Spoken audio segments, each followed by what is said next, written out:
कहानी अंतिम दस्तक। रितेश का प्रस्ताव सुन सारे शरीर में जैसे बिजली दौड़ गई। अपनी सबसे प्यारी सहेली अर्पिता से मिलने की बेचैनी, उसके जीवन साथी के बारे में जानने की उत्कंठा यकायक अपने चरम पर पहुंच गई। 3 महीने पहले उसकी शादी का निमंत्रण पत्र आया था। अपनी आंखों पर यकीन नहीं हुआ था। बार बार नाम पढ़कर और फिर फोन से बात कर दिल को भरोसा दिलाया कि हाँ, अर्पिता शादी कर रही है। वो अर्पिता जिसके लिए शादी का दूसरा नाम गुलामी की जंजीर था। एक ऐसा पिंजरा जिसमें फंसी स्त्री किसी निरीह पंछी की तरह बेबसी और लाचारी का जीवन काटकर अंत में तड़प तड़प कर अपने प्राण त्याग देती है। अर्पिता को मैं बचपन से जानती थी। कुछ अलग ही किस्म की लड़की थी वो। मेरठ में मेरे घर से सटा हुआ घर था उसका। हम दोनों में खूब पढ़ती, साथ साथ खेलते कूदते स्कूल जाते, छत पर छिपकर घंटों बतियाते। उसके माता पिता का अलगाव हो चुका था। वो अपने पिता के साथ रहती थी। स्कूल खत्म होने के बाद वो आगे की पढ़ाई के लिए दिल्ली हॉस्टल में चली गई। उसके बाद यदाकदा पत्रों और फोन के जरिए ही सही मगर हमारे दिल के तार जुड़े रहे। मेरा अर्पिता से 3 साल पहले मिलना हुआ था। हमने 2-3 दिन साथ गुजारे थे। तब मैं इसके व्यक्तित्व और सोच में आए परिवर्तन को देखकर हतप्रभ रह गई थी। अर्पिता अब वो बचपन वाली चुलबुली चहकती गुड़िया नहीं रह गई थी।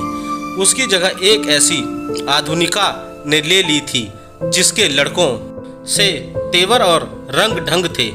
स्त्री सुलभ लज्जा कोमलता से कोसों दूर अपनी जिंदगी अपनी शर्तों पर जीने का दावा करने वाली उन्मुक्त, स्वतंत्र, आत्मनिर्भर, दंभित, वो खुद को सामान्य लड़कियों की श्रेणी से परे समझती और उनकी तरह शादी ब्याह कर घर गृहस्थी देखना अत्यंत हीन कार्य समझती थी। ना बाबा, मुझसे किसी मर्द की जीवन भर गुलामी नहीं की जाएगी। मैं अपनी दुनिया में खुश हूँ और उसमें किसी की दखल अंदाजी बर्दाश्त नहीं कर सकती। उसने मुझसे कहा भी था। अर्पिता अक्सर कहती, हिंदुस्तानी समाज की सबसे बुरी आदत एक दूसरे के जीवन में ताक झांक कर हस्तक्षेप करना है। मेरे सामने उसका मकान मालिक गलती से पूछ बैठा था। बेटी 2-3 दिन से दिखाई नहीं दी, कहीं बाहर गई थी क्या? वह अर्पिता की त्योरियां चढ़ गई। देखा ना किस कदर रोक टोक की आदत है इन लोगों को। मैं कहीं भी जाऊं या मरूं, किसी को क्या इतनी सी बात। उसके लिए उसके निजी जीवन में हस्तक्षेप का उदाहरण थी। अर्पिता के ऐसे आत्म केंद्रित दृष्टिकोण के चलते मैं ये जानने को बेताब थी कि वो शादी के चक्कर में कैसे पड़ी। वो कौन महानुभाव है जिसका हस्तक्षेप उसने सदा के लिए स्वीकारा? क्या वो भी मेरी तरह ही घर के कामकाज करती होगी? इसी दिमागी उधेड़-बुन में उलझे हुए मुझे पता भी ना चली कि मैं कब अपनी पैकिंग कर दिल्ली जाने के लिए तैयार भी हो गई। रास्ते भर में रितेश को अर्पिता के बारे में बताती रही और वो हैरान होते रहे। आखिरकार हम अर्पिता के घर पहुंच गए। एक बार फिर उसने अपने बदले हुए व्यक्तित्व से मुझे अचंभित कर दिया। पिछली बार तीखे तेवर दिखाने वाली अर्पिता आज किसी आम भारतीय गृहिणी की तरह नजर आ रही थी। सलीके से बंधी सूती साड़ी, जूड़े में सवरे बाल, माथे पर कुमकुम, मांग में सिंदूर। उसने हमारी खूब आवभगत की। रितेश चाय की चुस्की लेते हुए बार बार मुझे कनखियों से घूर रहे थे, जैसे नजरों से कह रहे हों, झूठी कहीं की, तूने क्या बताया था और ये क्या निकली? मेरे पास नजरें बचाने के सिवा कोई दूसरा चारा ना था। अर्पिता के पति 3-4 दिन के लिए बाहर गए हुए थे। यद्यपि मेरा रितेश के साथ गेस्ट हाउस में रुकने का प्रोग्राम था, मगर अर्पिता ने मुझे अपने साथ रुकने को राजी कर लिया। थोड़ी देर बाद रितेश ने विदा ली और उनके जाते ही मैंने उस पर सवालों की झड़ी लगा दी। ये क्या, क्यों, कैसे? अर्पिता खिलखिलाकर हंसने लगी। आज उसकी वही पुरानी बाल सुलभ खिलखिलाहट कानों में अमृत सा घोल गई। तू अभी अभी तो आई है, सब क्या अभी जान लेगी? कुछ देर आराम से बैठ, मैं अपने 1-2 काम निपटा लूं, फिर तसल्ली से बातें करेंगे। कहकर अर्पिता रसोई में चली गई। कुछ देर वहीं बैठ मैं भी उसके पीछे चल दी। क्या बना रही है? भरवा बैंगन और कचौरी, वह क्या बात है। मगर अभी तो मुझे बिल्कुल भी भूख नहीं है। अभी तो पेट भर नाश्ता किया है। अभी तुझे दे भी कौन रहा है?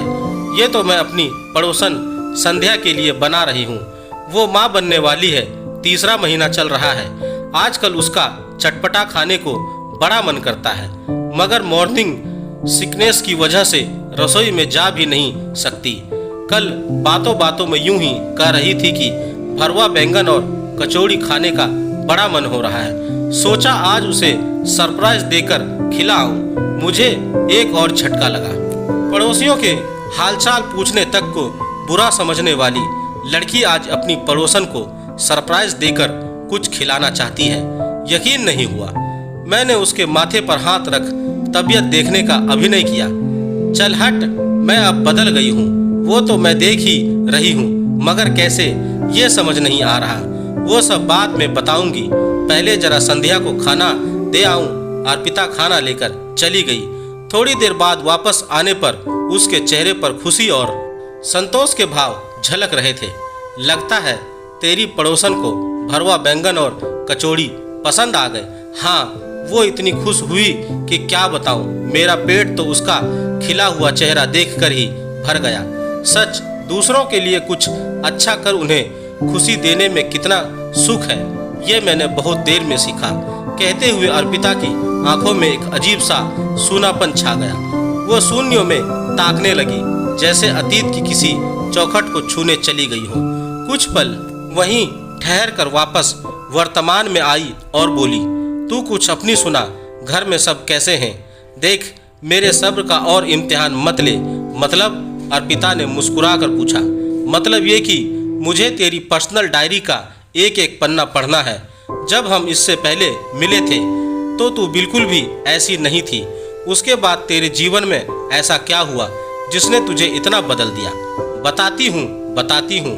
पिछले साल की बात है। मैंने अपनी नौकरी बदली थी, इसलिए फ्लैट भी नए ऑफिस के आसपास ही देख रही थी।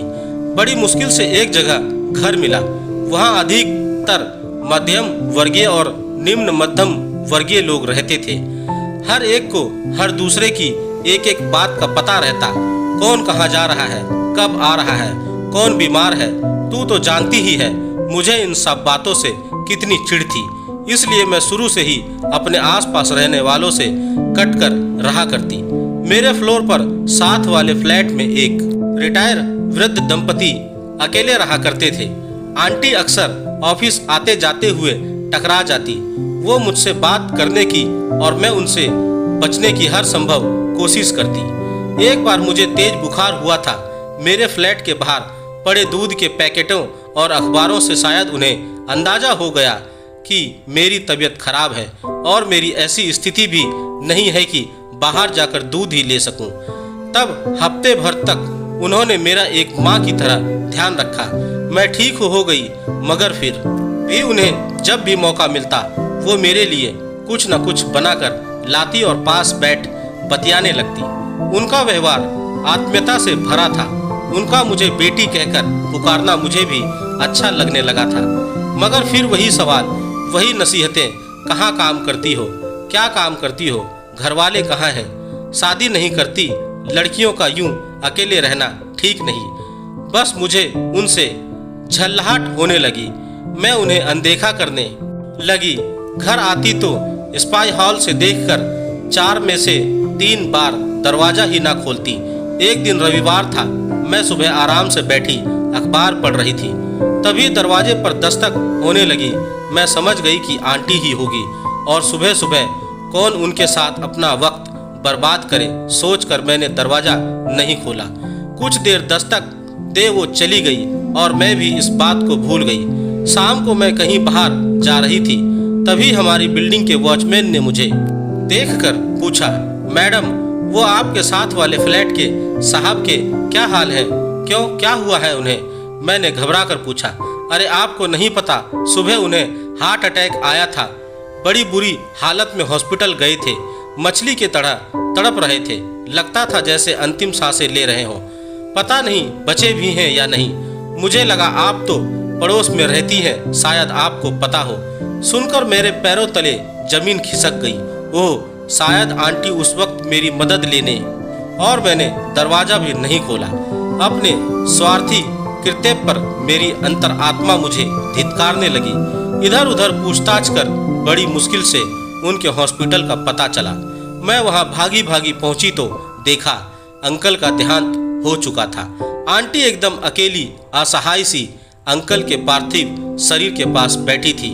मुझे आंटी ने जिस नज़र से देखा वो मैं कभी भूल नहीं सकती। आंटी को हॉस्पिटल की फॉर्मेलिटीज समझ नहीं आ रही थी। मैंने ही वहाँ सब उनकी अपनी कोई संतान नहीं थी। किसी नाते रिश्तेदार को भी बुलाने से मना कर दिया। कहने लगी जब जीते जी किसी ने नहीं पूछा तो उनकी मौत पर क्यों किसी का एहसान लूं। अंकल का दाह संस्कार विद्युत शवदाह में कर दिया गया। अपने दिल पर गुनाह का बोझ लिए मैं हफ्ते भर उनके साथ रही और उनकी देखभाल की। बातों बातों में उन्होंने मुझे बताया जब तेरे अंकल को हार्ट अटैक आया था तब दुर्भाग्य से हमारा फोन भी खराब हो गया था। मैं तेरे दरवाजे पर सहायता मांगने आई थी। सोचा था अगर तू अपनी कार से जल्दी से उन्हें हॉस्पिटल पहुंचा दे या फोन करके एम्बुलेंस ही बुलवा दे, मगर मेरा दुर्भाग्य तू भी घर पर नहीं थी। बाहर से फोन करने में और उन्हें हॉस्पिटल ले जाने में हुई कुछ मिनटों की देरी ने उनके प्राण ले लिए। डॉक्टर कह रहे थे कि अगर 10 मिनट पहले आए होते तो भी बच सकते थे। खैर, नियति को कौन टाल सकता है भला। मैं उनसे क्या कहती, कैसे बताते कि उस दर्दनाक घड़ी में मैं घर पर ही थी। मगर अपने क्षणिक स्वार्थ में आकर मैंने दरवाजा नहीं खोला और उनके सुहाग को मौत के मुंह में धकेल दिया। अर्पिता फूट फूट कर रोने लगी। उसकी आप बीती सुन मैं भी अपने आंसू नहीं रोक पाई। क्या बताऊं नीलू, आज तक अपने कंधे पर उस गुनाह का बोझ ढो रही हूँ। आंटी जब तक मेरे पड़ोस में रही मुझे अपना सबसे बड़ा हितैषी समझती रही और मैंने उनका सब कुछ छीन लिया। ऐसे मत बोल अर्पिता, तुझे क्या पता था कि वो किस मुसीबत में है। इसी बात का तो दुख है ना नीलू। मुसीबत पहले से बता कर तो नहीं आती, और जब वो मुझे अपना समझ सहायता लेने आई तो मैंने उन्हें खुद तक पहुंचने का मौका तक नहीं दिया। उस दिन के बाद वो कभी मेरे घर नहीं आई। मेरे दरवाजे पर उनकी वो अंतिम दस्तक आज भी मेरे कानों में गूंजती है। उस दस्तक ने मेरा जीवन के प्रति नजरिया ही बदल दिया। जिन सामाजिक मूल्यों की मैं खिल्ली उड़ाती थी उनका गहन अर्थ समझ आ गया। धीरे धीरे मैंने अपने आसपास के लोगों को सम्मान की दृष्टि से देखना शुरू किया और पाया कि एक दूसरे के सुख दुख बांटने से, एक दूसरे के काम आने से कितना रस घुल जाता है। जीवन में उन्हीं दिनों मेरी मुलाकात राज से हुई। मेरे ऑफिस में उनकी नई पोस्टिंग थी।